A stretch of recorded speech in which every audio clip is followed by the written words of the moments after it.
दोस्तों, मैं हूं विकास कुमार। आज के इस वीडियो में हम बात करेंगे MLFF weekly preventive maintenance checklist. Weekly preventive maintenance, हर वीक डिटेल चेक 1-2 आवर्स। एक MLFF गैंट्री। All bolts joints tightening check, alignment verify. Purpose, long term structural stability ensure होती है। 2 vehicle detection sensors. Recalibration check, multiple vehicle test, light plus heavy. Purpose, accuracy maintain रहती है और false trigger कम होते हैं। 3 vehicle classification system. Classification logs review, wrong class cases analyze. Purpose, weekly analysis से system drift detect हो जाता है। 4 ANPR camera. Focus angle recheck, nighttime dedicated test, proper lens cleaning. Purpose, high recognition rate maintain होती है। 5 overview और context camera. Recording playback verify, storage health check.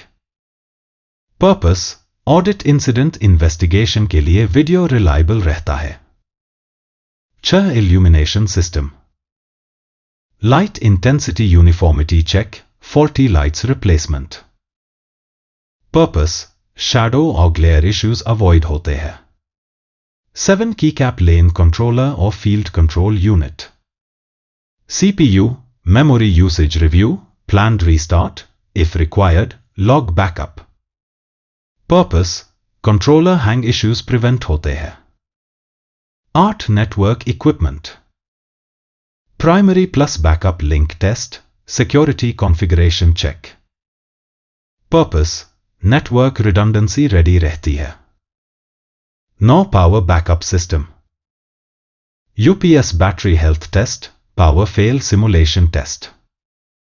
Purpose, emergency में MLFF uninterrupted चलता रहे। Interview ready line. MLFF में preventive maintenance daily monitoring और weekly detailed testing पर based होती है। अगर आपको ये वीडियो इंफॉर्मेशनल लगा हो तो वीडियो को लाइक जरूर करें और ऐसे ही और जानकारी के लिए टोल टेक एकेडमी को सब्सक्राइब करना ना भूलें।